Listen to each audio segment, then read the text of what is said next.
um texto que tem novas visões, conceitos sobre a injúria cerebral pós-HSA, né, com ênfase nesse texto um pouco mais na lesão secundária, né, lesão tardia. Então, os autores desse editorial, né, são profissionais de 3 países, né, a Sara Modil, o Pierre Bozat, a Chiara Roba e o Fábio Tacconi. Então, assim, inicialmente o editorial ele vai trazer uma visão geral sobre a HSA, né, a sua incidência, né, de 6 casos a cada de 100 mil pacientes, com uma alta incidência de um desfecho desfavorável, né, a longo prazo, né. As complicações podem acontecer pós-ruptura, uma isquemia cerebral global, sangramento, infecções e distúrbios metabólicos, como, por exemplo, a hiponatremia, né, e diversas complicações, sejam precoces ou tardias, podem acontecer. Então, ele fala um pouco dessa nomenclatura de definição precoce e tardia pós-HSA. Então, assim, dentro desse editorial, ele traz algumas referências, né? Que esse referência aqui no texto de 2019, ele vai falar sobre a definição, né, dos distúrbios dos distúrbios precoces que vão acontecer nas primeiras 72 horas após a HSA. Então, ele usa esse texto como referência para a definição teórica, né, do tema, tá? Então, assim, a gente sabe que os complexos fisiopatológicos que vão contribuir com uma lesão precoce, eles vão ser muito complexos, né? E as decisões de diagnósticas, né, envolvem alguma parte clínica, que são heterogêneas, né? Os parâmetros de neuroimagem e também as técnicas mais avançadas de neuromonitoramento, que é uma coisa que ele vai falar bastante nesse editorial também, as diversas técnicas de monitorização neurológica, tá?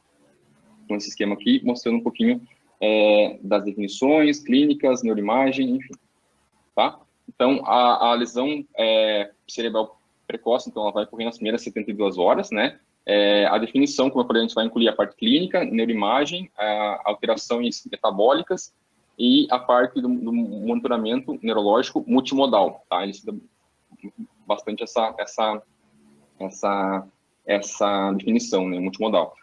São processos, esses processos de agressão iniciais, eles podem ser agravados por uma vasoconstrição, rompimento da barreira, né, neuroinflamação, convulsões precoces e a perda de autorregulação do fluxo sanguíneo. Então, essas são as complicações iniciais do paciente com HSA, né, das primeiras 72 horas, como eu citei, tá?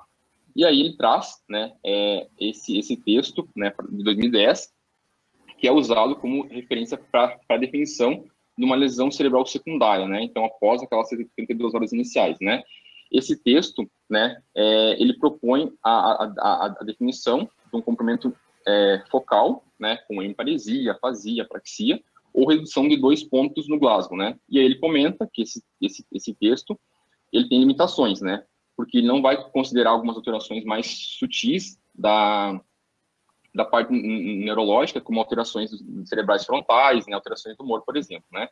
É limitado em pacientes com sedação, né, e quando o paciente já tem uma lesão cerebral já estabelecida na neuroimagem, ele não vai permitir que eu consiga investigar as possíveis causas para a hipóxia tecidual, né.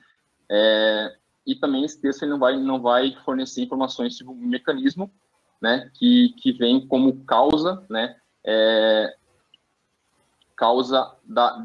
dessa lesão, porque a gente acha que muitas vezes que apesar do vasoespasmo ser a principal complicação tardia, tem outras causas também que podem abrir esse quadro mais tardio, tá? Então, esse texto ele traz um conceito diferente, né, para não pensar apenas numa vasoespasmo para uma lesão cerebral mais tardia, tá? Vai incluir também os processos não isquêmicos, né, o diagnóstico, né, também pelo exame clínico repetido, né, e as ferramentas de neuromonitoramento, mais uma vez ele cita essa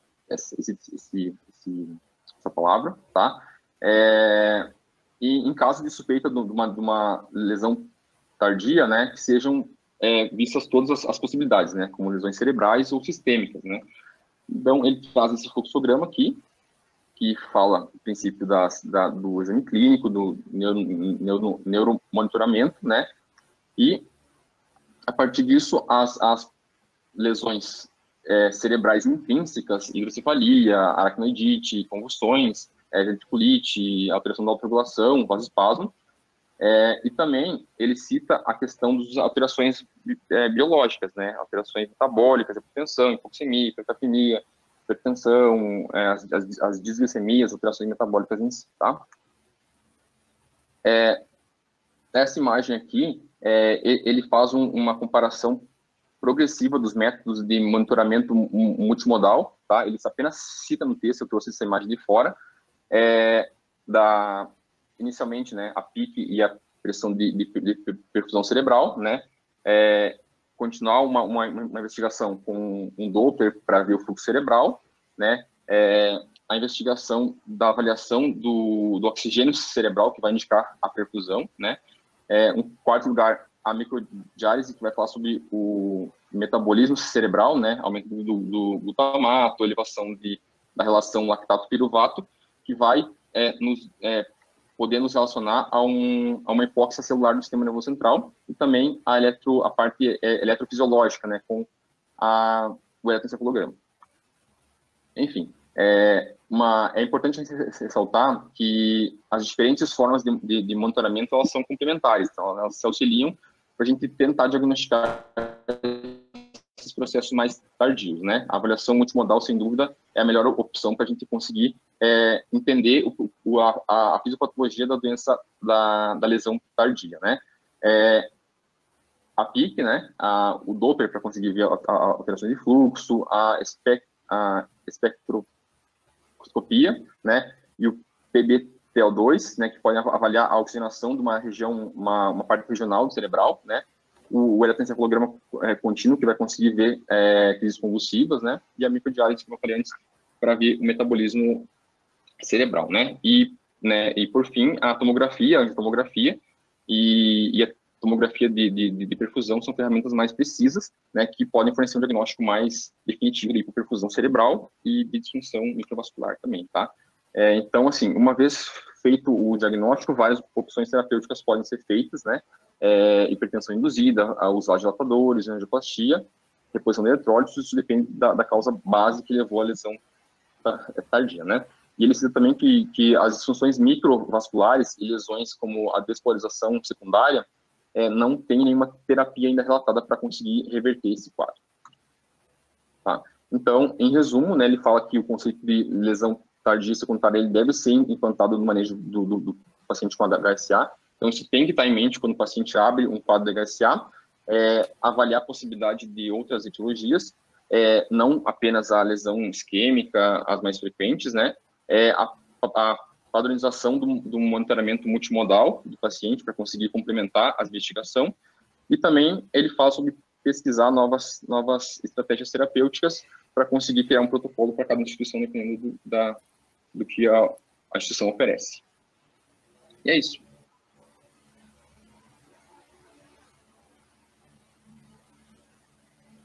Tá bom, obrigado, Renan. Quero dizer que esse é um texto difícil mesmo. Mostra aquela figurinha, por favor, a figura 1. Acho que a figura 1, a síntese do artigo. Não, a próxima. Mais uma. Essa figura é a figura síntese do artigo.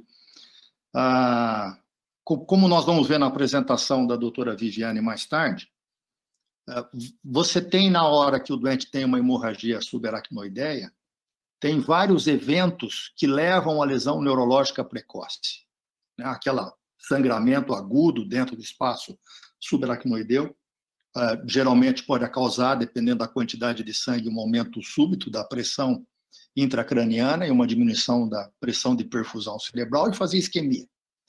Mas várias outras lesões ocorrem também nessa fase aguda, principalmente inflamatória. Então, aquilo que a gente vê da diminuição do nível de consciência nas primeiras horas, nos primeiros dias, é diferente daquilo que pode acontecer a partir do terceiro dia, né? Que são aqueles doentes que depois se estabilizam e depois eles têm um novo déficit neurológico, ou uma diminuição do nível de consciência, principalmente a partir do 3º dia, que as diretrizes há 10 anos atrás, tanto a da Neurocritical Care Society quanto da American Stroke Association, definiram aquilo como isquemia cerebral tardia, como se o único mecanismo que pudesse levar a essa lesão tardia fosse isquemia. A proposta do artigo é de que quando um doente com hemorragia subaracnoideia ele se deteriora, é preciso que o médico que esteja cuidando desse doente, e nós temos hemorragia subaracnoideia em diversas UTIs, mesmo em UTIs que não são focadas especificamente no doente neurocrítico, então é importante que isso tenha em mente para todos os coordenadores, para todos os residentes, de que essa piora tardia, depois do 3º dia, ela nem sempre ela é isquêmica. Ela tem diversos outros mecanismos que podem levar a essa piora posterior, anemia, disnatrinemia, disglicemia, hipoxemia, sepse, uma nova infecção, crise convulsiva, hidrocefalia, uma série de fatores. E o que o artigo, então, sugere é de que, ao invés de a gente chamar de isquemia cerebral tardia, a gente chama de injúria, de lesão cerebral tardia, porque isso faz com que o médico vá buscar uma série de outros potenciais agentes que podem estar causando injúria cerebral e que não necessariamente seja a lesão microvascular da arterite por sangramento no espaço subaracnoideu, ou vasoespasmo, às vezes um vasoespasmo localizado, um vasoespasmo generalizado, tudo isso precisa ser abordado.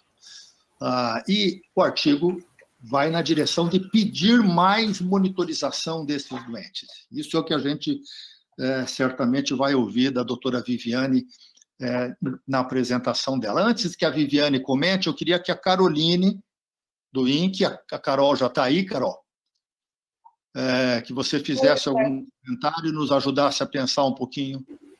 Estou à tua disposição aí, Carol. Bom, boa noite. Bom, então, aqui no INC, a gente frequentemente tem os pacientes com HSA, né? E é aquele paciente que a gente tem, depois de um certo tempo, vontade de mandar ele de alta, porque às vezes é um paciente que está bem, está totalmente assintomático, e ele fica ali. E daí todo mundo pergunta, ele não vai de alta? Quando que esse paciente vai de alta? Mas, na verdade, você precisa que esse paciente faça o tempo do vasoespasmo ali, para que você se cerque e monitore ele da melhor forma possível, porque em algum momento ele pode evoluir com uma isquemia cerebral tardia.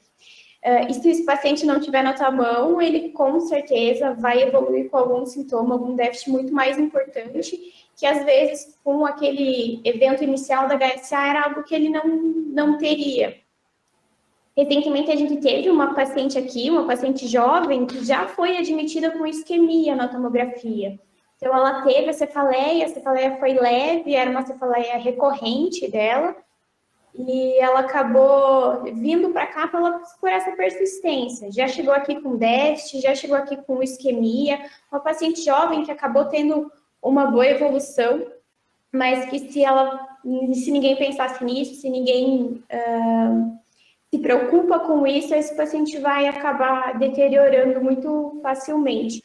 Aqui, ela obviamente teve um tratamento muito bom, ela foi para arteriografia, ela fez milrinone, e ela evoluiu super bem. Então, é um paciente que a gente precisa ter na mão. E algo muito importante também é a gente saber controlar a pressão desse paciente. Então, inicialmente, deixar com que esse paciente não faça hipertensão no começo, mas depois, se ele apresentar qualquer sinal de injúria cerebral, você vai ter que fazer hipertensão nesse paciente, porque às vezes não necessariamente ele precisa ir para uma arteriografia para fazer um balonamento ou então uma medicação intraarterial. Às vezes só o fato de você melhorar o fluxo sanguíneo cerebral dando pressão para esse paciente já vai resolver, já vai reverter o déficit dele. Ok. Viviane, se quer comentar alguma coisa a respeito desse artigo, antes de eu te fazer a apresentação final para a aula? Acho que uma coisa super importante da gente... Bom, primeiro, parabéns ao Renan pela apresentação. Eu acho que uma questão muito importante que a gente tem para discutir é esse conceito, né, dessa lesão cerebral tardia, é o conceito do paciente neurocrítico. Todo mundo que trabalha com neurointensivismo, a gente fica super estressado com a lesão secundária, que muitas vezes ela é o que leva esse paciente a ter sequela, ação dependente funcional. E essa lesão, quando a gente fala dessa lesão cerebral tardia, nada mais é do que a gente olhar para todo o contexto do paciente que possa estar levando aí não só a isquemia, a um possível déficit, a uma possível perda de funcionalidade. Então, é pensar na glicemia, é pensar na hipóxia, é pensar na pressão, é pensar, então, no paciente como um todo, né? E a questão da monitorização, uma questão muito importante que, às vezes, as pessoas têm em mente que quanto mais eu tiver recurso de monitorização, melhor meu paciente está assistido. Cuidado! Não existe monitorização que seja superior a uma avaliação clínica bem feita, ao acompanhamento desse paciente.